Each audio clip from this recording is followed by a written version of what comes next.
लोकशाहीचा बुलंद आवाज, रिपब्लिकन वार्ता, महाराष्ट्र। यवतमाळच्या केळापूर तालुक्यातील पाटणबोरी येथील दिनांक 3 ऑगस्टला दुपारी 1 वाजण्याच्या सुमारास खुणी नदीच्या पात्रात कोल्हापुरी बंधाऱ्यामध्ये काही भोई समाज बांधवांना एक हात बाहेर पाण्यात निघालेला दिसून आला।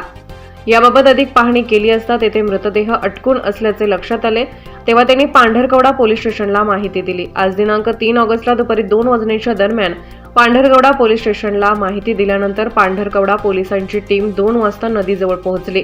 मात्र नदीला मोठ्या प्रमाणात पूर आलेला असल्यामुळे पोलीस आतमध्ये जाऊ शकत नव्हते, तेव्हा त्यांनी 3 ते 4 भोई समाजाच्या बांधवांना बोलावून त्यांच्या मदतीने मृतदेहाजवळ पोहोचले व अथक प्रयत्नानंतर 3 ते 4 तासानंतर सदर मृतदेह नदीच्या बाहेर काढण्यात आला। मृतदेह काढल्यानंतर पाटणबोरी येथील आउटपोस्टमध्ये आणण्यात आला।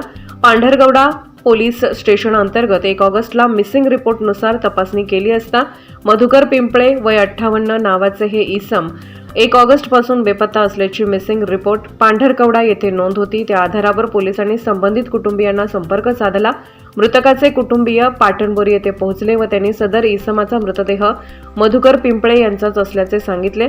त्यानंतर मृतदेह कुटुंबियांच्या स्वाधीन करण्यात आला। घटनास्थळावर जाऊन मृतदेह काढणाऱ्यांमध्ये पाटणबोरी पोलीस स्टेशनचे इंचार्ज रमाकांत खंडारे, ASI संजय रामगडे, जमादार राठोड, किशोर आडे व सूर्यकांत गीते आदींनी परिश्रम घेतले। भोई समाज बांधवांमध्ये संतोष बावणे यांच्यासह 3 ते 4 समाज बांधवांनी मदत केली। रिपब्लिकन वार्ता महाराष्ट्र न्यूजसाठी केळापूर प्रतिनिधी हनुमान लसंते, यवतमाळ।